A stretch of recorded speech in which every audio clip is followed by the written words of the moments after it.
Okay, सो इस video में हम बात करने वाले हैं ARM बेस्ड लैपटॉप के ऊपर। सो ARM बेस्ड लैपटॉप है वो मेनली सबसे ज़्यादा एफिशिएंट होते हैं। तो अगर आपको ऐसा लैपटॉप चाहिए जिसकी बैटरी 30 घंटे से भी ज़्यादा या तो उतने आसपास हो और उसकी एफिशिएंसी ज़्यादा हो और आपको काम जो है वो मेनली ऑफिस वर्क या फिर आप स्टूडेंट हो, तो उनके लिए सबसे बेस्ट लैपटॉप है। और ये क्यों इतने बेस्ट लैपटॉप्स हैं उसमें भी थोड़ी सी प्रॉब्लम्स हैं जिसकी बात हम इस वीडियो में करने वाले हैं। सो बिना किसी टाइम वेस्ट के वीडियो में आगे बढ़ते हैं, लेकिन उससे पहले make sure to subscribe our channel and you are watching P6TCS। Let's गो।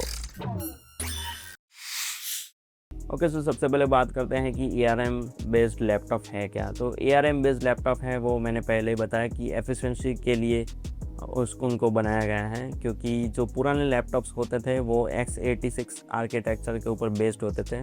तो उन लैपटॉप को आप एज अ ट्रक मान सकते हो कि ऐसा ट्रक है जो उतना पावरफुल तो है लेकिन उसकी एफिशिएंसी बहुत ही कम है। आई मीन बैटरी जो है वो बहुत ही ज़्यादा कंज्यूम कर रहा है। सो वही प्रॉब्लम सॉल्व करने के लिए उन्होंने ARM बेस्ड लैपटॉप निकाले हैं। और ये जो लैपटॉप्स हैं वो मेनली स्टूडेंट्स और जो ऑफिस वर्क करते हैं उनके लिए सबसे ज़्यादा सूटेबल हैं, और जिनको AI रिलेटेड टास्क ज़्यादा करने हैं उनके लिए सबसे बेस्ट है। और वो क्यों है वो भी आपको बताता हूँ, क्योंकि अभी हमारे जो लेटेस्ट स्मार्टफोन्स कंपनीज बाहर निकाल रही हैं, आई मीन जो लॉन्च कर रही हैं, उसके अंदर जो CPUs वो यूज़ कर रहे हैं वो मेनली लोकल AI रन करने के लिए कैपेबल होते हैं। तो यही टाइप का आर्किटेक्चर है वो ARM बेस्ड लैपटॉप के अंदर यूज़ होता है। और ARM बेस्ड लैपटॉप के अंदर भी यही चीज़ होती है कि उसके अंदर प्रोसेसर जो है वो उसमें CPU, GPU और NPU जो न्यूरल प्रोसेसिंग यूनिट होता है वो भी होता है।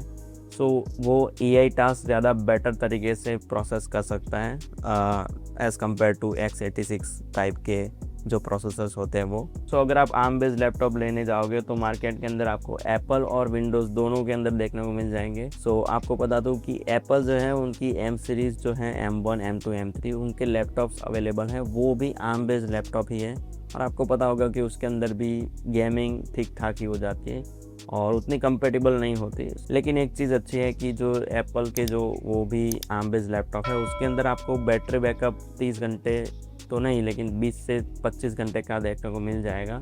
और उनकी प्राइसिंग जो है वो 90,000 से स्टार्ट होती है एक्सेप्ट द मैकबुक न्यू, क्योंकि मैकबुक न्यू अभी रिसेंटली लॉन्च हुआ है और 70,000 के अंदर आपको इंडिया में देखने को मिल जाएगा। तो वही चीज़ है कि वो सबसे सस्ता ARM बेस्ड लैपटॉप है देखा जाए तो।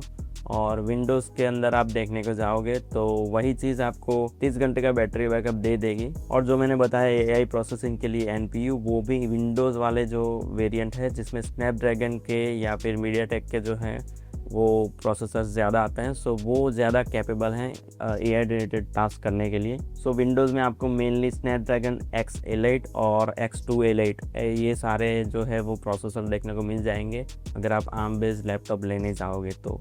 और कंपनीज़ की बात करो तो आसूस, डेल, HP, लेनोवो, इन सारे ब्रांड्स के आपको देखने को मिल जाएंगे। वो भी आप चेक कर लेना जो भी आप अगर आप लेने जा रहे हो तो। और सिर्फ स्नैपड्रैगन ही नहीं है ARM बेस्ड लैपटॉप के अंदर, विंडोज़ वाले सेक्शन के अंदर एनवीडिया भी ट्राई कर रहा है कि उनका कोई ARM बेस्ड प्रोसेसर वो लॉन्च करें जो एक्चुअली बहुत ही ज़्यादा पावरफुल हो एज़ कम्पेयर टू एप्पल के ARM बेस्ड लैपटॉप। और उसके ऊपर भी काफ़ी र्यूमर्स आ रहे हैं कि एनवीडिया जो है वो मीडियाटेक के साथ कोलैब करके N1 और N1X करके कुछ CPUs बना रहे हैं। उसकी इन्फॉर्मेशन मैं ज़्यादा एक नेक्स्ट वीडियो में आपको देने वाला हूँ। So make sure to subscribe our channel उसके लिए। और अभी तक वीडियो देख रहे हो तो लाइक भी कर दो। जो एनवीडिया है वो अगर ये वाले प्रोसेसर्स बनाता है तो मेनली हमको चांसेस है कि हमको गेमिंग करने को मिल जाए बहुत ही ज़्यादा अच्छे से। सो ARM बेस्ड RTX वो भी लॉन्च कर सकते हैं। सो होपफुली सबसे ज़्यादा बेस्ट थिंग होगी अगर एनवीडिया ये सब चीज़ें कर रहे हैं तो। ओके, सो ARM बेस्ड जो लैपटॉप हैं वो प्रॉब्लम कौन सी सॉल्व कर रहे हैं। तो सबसे पहला तो इंस्टेंट ओपन हो जाते हैं। आई मीन अगर आपका फ़ोन जो है वो स्विच ऑफ नहीं करता है तो एक बटन से जैसे स्लीप मोड में से खुल जाता है, वैसे ही आप लैपटॉप जो है वो डायरेक्टली ओपन करोगे और उतना ही स्मूथ चलेगा। नॉट लाइक अदर पुराने लैपटॉप की अगर ओपन किया है तो 2-5 मिनट अगर रखना पड़ेगा उसके बाद स्मूथ चलेगा, ऐसा नहीं होता है। तो ये वाले लैपटॉप्स हैं वो बहुत ही ज़्यादा ठंडे रहते हैं। सो उतना ज़्यादा हीट का इशू देखने को नहीं मिलता है। इवन आप अगर कोई मैकबुक यूज़ कर रहे हो तो उनको भी आप ये चेक कर सकते हो कि उनके अंदर उतना ज़्यादा कूलिंग का ज़्यादा मैकेनिज़्म रखा नहीं होता कि जिससे उनको ठंडा रखा जा सके।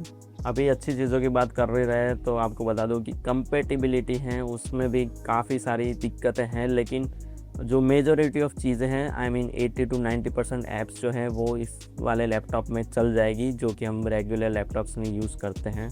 तो मेनली ऐसी ऐप्स होती हैं जो नेटिवली चलती है इस आर्म बेस्ड लैपटॉप के अंदर, जैसे कि आपके ब्राउज़र्स हो गए क्रोम, ब्रेव, फिर एड, वो सारे। फिर प्रोडक्टिविटी रिलेटेड जो ऐप्स होती हैं जैसे कि माइक्रोसॉफ्ट सूट जिसमें वर्ड, पावर पॉइंट, ये सारी चीज़ें आ जाती है, वो भी बहुत ही ज़्यादा नेटिवली चलेगी। फिर क्रिएटिव चीज़ों की बात करें तो फोटोशॉप, ब्लेंडर और दाविंची रिजॉल्व, ये सारी चीज़ें नेटिवली चलेगी, सो उसमें आपको कोई दिक्कत नहीं आएगी। और अगर कम्युनिकेशन ऐप्स की बात करें तो व्हाट्सएप, स्लैक और जूम, ये सारी की सारी चीज़ें चलेगी। और मीडिया के अंदर VLC तो है ही जो यूनिवर्सली बहुत ही अच्छा चलता है। उसके अलावा स्पॉटिफाई भी आप चला सकते हो।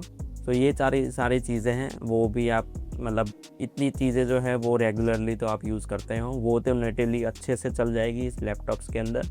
लेकिन अगर आपको और कोई एप्लीकेशन ध्यान में है जो आप रेगुलरली यूज़ करते हो और आप ARM बेस्ड लैपटॉप लेने का सोच रहे हो, तो वो आप इंटरनेट पर सर्च कर सकते हो कि कौन सी ऐप्स जो है वो नेटिवली चलेगी।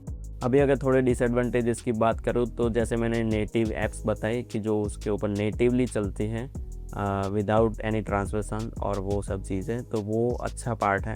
बाकी कुछ ऐसी ऐप्स हैं जो एक्चुअली चलती तो हैं ARM बेस्ड लैपटॉप के ऊपर, लेकिन वो नेटिवली नहीं चलती। आई मीन उसका जो कोड है वो x86 के ऊपर बेस्ड है, आई मीन उसके ऊपर कंपाइल किया है, और ARM बेस्ड लैपटॉप के ऊपर चलाने के लिए उसको मतलब ट्रांसलेशन या फिर जो है वो कन्वर्जन, इम्यूलेशन करना पड़ता है। सो ऐसी काफ़ी सारी ऐप्स हैं। जैसे कि आप प्रोग्रामर हो और कोडिंग करते हो तो उसके लिए आप VS कोड तो यूज़ करते ही होंगे। सो VS कोड तो नेटिवली चल जाएगा, लेकिन उसके जो एक्सटेंशन हैं वो मेनली इसके ऊपर बेस्ड नहीं होते हैं। उसके जो कोड हैं वो x86 आर्किटेक्चर के ऊपर बेस्ड होता है। सो ये चीज़ें ज़्यादा लैग कर सकती हैं जब आप यूज़ कर रहे हो। और ये जो इम्यूलेशन के थ्रू जो ऐप्स चलती है उससे बहुत ही ज़्यादा इम्पैक्ट पड़ता है एफिशिएंसी के ऊपर, क्योंकि वो ट्रांसलेशन में ज़्यादा टाइम गवा देते हैं और उतनी ज़्यादा एनर्जी भी लगती है। सो ARM बेस्ड लैपटॉप का जो परफॉर्मेंस है वो ओवरऑल डाउन जाता है, और डाउन जाता है, ज़्यादा प्रोसेसिंग पावर भी लेता है, तो बैटरी भी सबसे ज़्यादा जाती है। तो ये सारी दिक्कतें हैं। और उसके अलावा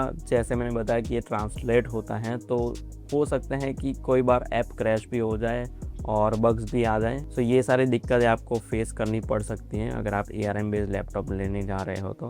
ओके, तो ये तो बात हो गई ऐसी ऐप्स की जो नेटिवली भी चल सकती है और इम्यूलेशन के थ्रू भी चल सकती है। लेकिन कुछ ऐप्स ऐसी भी हैं जो एक्चुअली चलेगी ही नहीं, कोई चांसेस ही नहीं उसको चलने के। सो उसमें जो है वो एंटीवायरस जो है वो आते हैं। सो एंटीवायरस के ऊपर नहीं चल पाएंगे अनटिल एंड अनलेस एंटीवायरस की कंपनीज ARM बेस्ड सॉफ्टवेयर्स बनाती होंगे तो।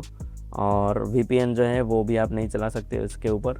फिर सबसे ज़्यादा दिक्कत की बात यह है कि ड्राइवर्स, आई मीन आपके लैपटॉप के अंदर भी काफ़ी सारे हार्डवेयर को दूसरे हार्डवेयर से कनेक्ट करने के लिए आपको ड्राइवर्स चाहिए रहते हैं, जैसे कि ब्लूटूथ का ड्राइवर है और या फिर प्रिंटर का ड्राइवर है। तो वो सारी चीज़ें जो है वो एक्चुअली ड्राइवर्स अवेलेबल नहीं होते हैं ARM बेस्ड लैपटॉप के लिए। सो वो सबसे ज़्यादा दिक्कत। बाकी गेम्स की तो मैंने बात करी, आई मीन गेम्स चल जाएंगी, लेकिन उसका भी वैसा ही है कि इम्यूलेशन के थ्रू अगर चलते हैं तो परफॉर्मेंस लैग, वो सारी की सारी चीज़ें देखने को मिल जाएगी आपको। बाकी ओल्ड एंटरप्राइजेस ऐप जो हैं वो सारी नहीं चलेंगी, क्योंकि उसको वो लोग कन्वर्ट करते भी नहीं हैं कि वो ARM बेस्ड लैपटॉप के ऊपर चले। ओके, सो अभी कंक्लूजन पे आते हैं कि आपको ये ARM बेस्ड लैपटॉप लेना चाहिए कि नहीं। सो अगर आप स्टूडेंट हो, मैंने पहले ही बताया, तो आपको लेना चाहिए। फिर अगर आप प्रोडक्टिविटी रिलेटेड काम करते हो, आई मीन आप बिजनेस चलाते हो जिसमें आपको सिर्फ ईमेल, फिर कोई वर्ड डॉक्यूमेंट एडिट करना रहता है और पावर पॉइंट प्रेजेंटेशन देना रहता है, तो ये लैपटॉप्स आप कंसिडर कर सकते हो। बाकी अगर आपको गेमिंग करनी है, फिर ड्राइवर्स वगैरह का कोई दिक्कत है, आई मीन आपका प्रिंटिंग का कुछ चीज़ें रहता है बहुत ही ज़्यादा, और भी काफ़ी सारी चीज़ें हैं जो एक्चुअली ड्राइवर के ऊपर बेस्ड होती हैं, तो वो चीज़ आपके ऊपर नहीं चलेगी ये ARM बेस्ड लैपटॉप के ऊपर। सो ये सब चीज़ों के लिए आपको ARM बेस्ड लैपटॉप नहीं चलेगा। उसके लिए आपको जो ट्रेडिशनल जो है x86 आर्किटेक्चर वाले लैपटॉप्स, वही बात बाय करने रहेंगे। बाकी फ्यूचर की बात करो तो जैसे मैंने बताया कि NVIDIA भी ऐसे चिप्स लॉन्च कर सकता है जिसके ऊपर आपको एकदम लैपटॉप ठंडा रख के आप RTX AAA गेमिंग कर सकते हो। सो वो चीज़ें फ्यूचर की हैं, उसकी भी बात हम करेंगे नेक्स्ट वीडियोस के अंदर। बाकी जैसे मैंने बताया कि मैकबुक का नियो वर्जन लॉन्च हो चुका है, तो वो आप कंसिडर कर सकते हो आपको, अगर हैवी टास्क नहीं है आपके डेली लाइफ के अंदर। बाकी आपका क्या ख्याल है ARM बेस्ड लैपटॉप्स के ऊपर, सो मुझे कमेंट में बताओ, और मैं आपको मिलता हूँ अगले वीडियो में और नई एक्साइटिंग टैग के साथ। सो मिलते हैं अगले वीडियो में, बाय।